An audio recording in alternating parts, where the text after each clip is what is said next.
So nung nakaraang episode nitong Innova series, pinakargaan lang namin to ng Freon. Pero after several months, hindi na lumalamig yung aircon ulit. So kahit gabi, ayaw niya talaga niyang lumamig. So tinanong ko sila Peds, ano pwedeng maging problema nito? Yung fan na ba or yung compressor? Pero most likely hindi raw. So tignan ko muna yung lines kung merong leak. So pinahayos natin yung aircon noon. So most likely walang leak yan sa loob, pinalitan yung mga O-rings. And dito ako nag-check. So ang hahanapin lang naman daw ay malangis-langis na part dun sa mga tubo niya tulad niyan. Diyan, tingnan mo kung meron. Ito, wala yan. Dito, wala rin. Pati yung sa ilalim niyang airbox. Tapos itong mga linya na to.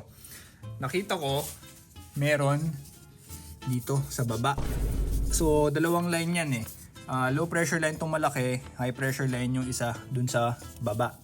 So kapayin nyo lang, tignan nyo kung malangis-langis siya. Pag mga tulad na ganyan, yan, leak yan. So dito siya nag-leak. Makikita nyo to yung baba, itim na itim. Tapos pag ginawakan nyo yan, parang malangis-langis nga siya. Ayan. Medyo tuyo lang ngayon.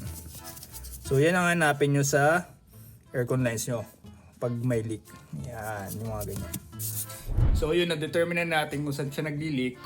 Ayusin na lang natin yan. And of course, tumawag tayo ng backup. So ito na yung backup natin. May dala siyang tools. Sama itong kulay blue.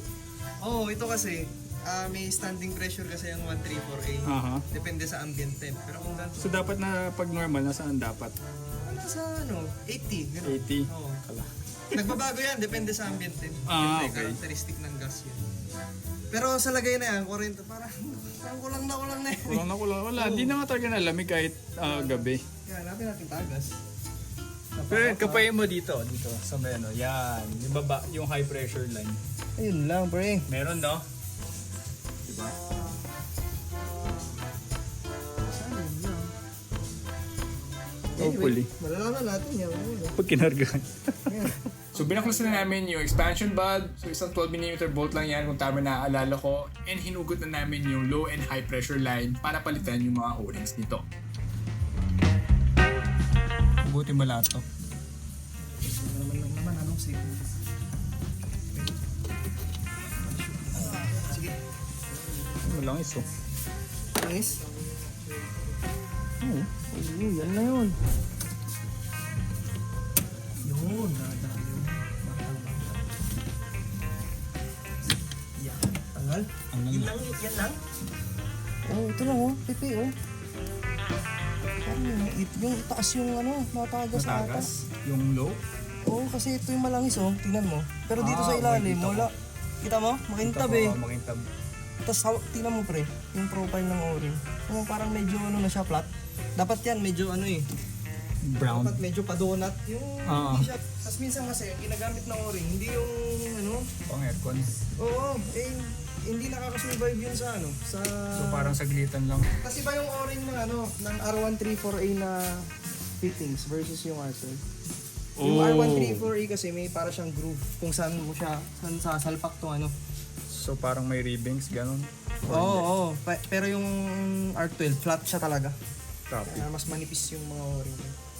So natanggal na po yung expansion valve and may kalawang na. So doon siya nagli-leak most likely? Hindi rin. Pwede pa namang i-reuse, kaso nga lang, hindi ko na to pagkakatiwalaan, baka mag-stuck na. Kasi ang mangyari, dyan kinokontrol yung flow ng liquid refrigerant galing condenser. Tapos ito, sensing valve siya ng low side suction line papuntang compressor. Okay. So ang gagawin niya, habang nasa sense niya yung lamig, sineset niya yung superheat ng evaporator mo. So habang halimbawa, kaka-on mo lang ng aircon, hindi pa masyadong malamig yung evaporator. Fully open yan, parang ganun. Exaggeration lang. Tapos habang lumalamig, trino-throttle down niya yung flow ng refrigerant. Kung dyan pa lang may bara. Mga ganyan-ganyan. Ay, ang liit ng butas niyan, pre. Huwag na nating isugal. Kumbaga, kung Palit na. kaya ng palit. Naghanap kami ng expansion valve para sa Innova, ngunit replacement lang ang meron at hindi raw ito maganda. Kaya nag-decide na lang kami na gamitin ulit yung luma at nilinis na lang ito. Biniguan namin ito ng brake cleaner or contact cleaner, blower, at syempre pinunasan ng maigi. So yun, walang makuha yung replacement pangit. So nilinis na lang namin. Hopefully magtagal. Sana lumamig. Pagkatapos no, tinanggal na rin namin yung mga O-rings sa low and high pressure lines both sa engine bay side at sa evaporator side para sure nang walang leak. Okay pa? Oo, kaso tingnan mo, umido. Yan o, yan mo mga umido. Diyan nagsisimula yung leak pre. Oh. Kaya dapat bago mo palitan, nilinisin mo yung lalapang. Ito. Ito yung pinagsususpect yung natin.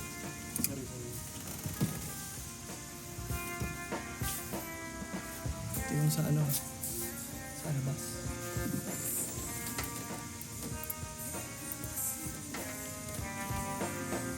So naghanap kami ng kaparehas na size and then naglagay kami ng dielectric grease bago namin to reinstall sa low and high pressure lines. Pagkatapos lagyan ng dielectric grease yung mga O-rings, kinabit na namin ito sa low and high pressure line dun sa evaporator side. And then yung expansion valve and then yung O-ring sa engine bay side. At syempre nilinis ko na rin yung threads ng bolt para sa expansion valve para hindi na mahirap tanggalin next time.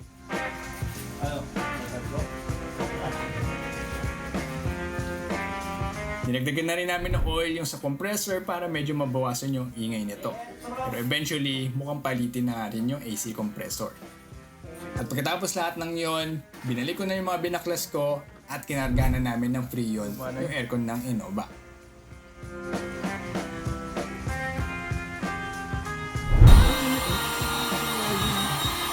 May something kami sa engine. At eto na nga ang moment of truth. Tignan natin kung naayos nga namin.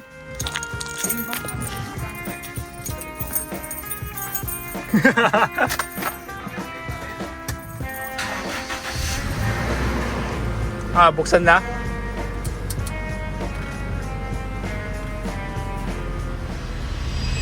Oy, malamig! Malamig! 5-star!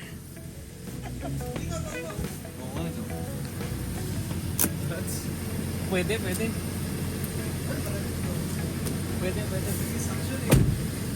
Ayos ba?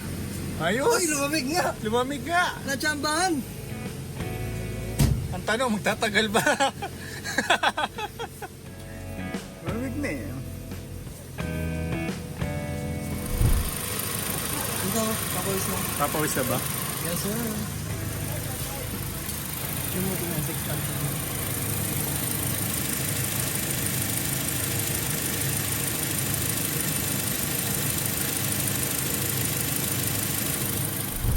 So after mag-ayos ng aircon,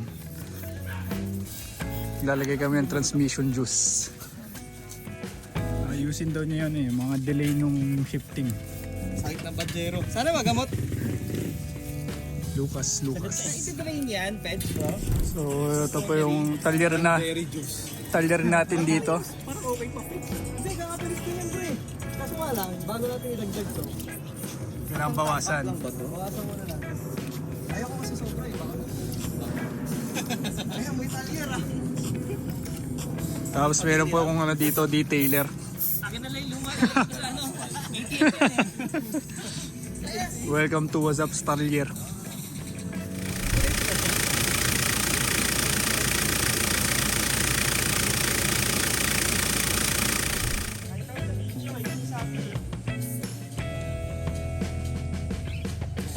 Alright, so 7 months later, okay pa rin yung aircon ng Innova. So ngayon, nagdadrive na ako for about 30 minutes and nakabilad sa araw for about 30 minutes. Ito na yung temperature niya. So 17.8 degrees Celsius.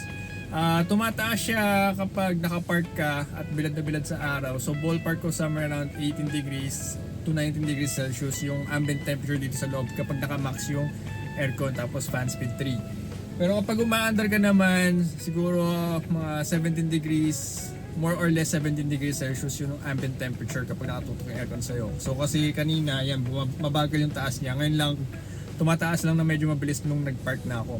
Then ito naman yung temperature niya kapag nakatutok sa aircon vent with fan speed 4, yung pinakasagad, tapos max temperature sa aircon. Ayan, nasa parang 10 ata, 10 degrees siya. And kapag nasa mga lilim ka, syempre. So yun, okay na okay pa rin yung aircon, hindi nawawala yung lamig. Saktong-sakto ngayong summer na syempre mainit, lalo na kapag nagro-road trip kayo. So yun, malamig pa rin kahit bilad sa araw. And of course, syempre dapat meron ko ng quality tip para mas nakakatulong sa paglamig ng interior ng sasakyan. And yun, yung sa transmission fix, yung Lucas transmission fix na nilagay ni Ped sa kanyang Field Master, Pajero Field Master, gumana naman. So before meron siya mga hard shifting tsaka delay shifting. And tinaray niyo yun, okay naman daw yung arangkada nung Field Master niya. So yun, kung ganun din yung issue nyo sa mga Field Master nyo or any old car, we would recommend you try yung Lucas transmission fix if ever baka maayos nung fluid niya, ano. So sa mga bago, we would not suggest, pero ayun, try with your own risk or try at your own risk. So yun, hopefully nakatulong tong video na to. Yun pala, bago ko tapusin, basta make sure na i-check na sa mga gumagawa yung mga O-rings, tanungin sila kung napalitan nila lahat, pati sa expansion valve, yung side niya sa evaporator tsaka sa compressor side. Make sure na napalitan na yun. Kasi pili ko yung pinagawa namin to noon, hindi nila nagalaw yung sa labas. Or baka pangit lang yung nailagay nilang O-ring. And kapag may nararamdaman na kayong nawawala na yung lamig ng aircon nyo, ibalik nyo agad dun sa shop para makover pa ng warranty. So yun lang naman, yun lang yung point ng video na to. Basta make sure na check nyo sa kanila. And okay, dapat maayos yung gawa nila. Dapat double check nyo sa kanila kung napalitan lahat ng mga kailangang palitan. So yes, kahit pinapagawa mo sa iba na dapat sila mas nakakaalam at dapat tama yung ginagawa nila, may mga times pa rin na kailangan ikaw pa rin nag-check ng mga ginagawa. So yun, hopefully this video helped. Sana na-entertain din kayo sa mga DIY project namin. And yun, abangan nyo pa yung mga future videos kasi madami pa kaming i-upload. So thanks for watching. Don't forget to like and share this video and subscribe kung hindi ka pa nag-subscribe. Thanks for watching, guys. Bye!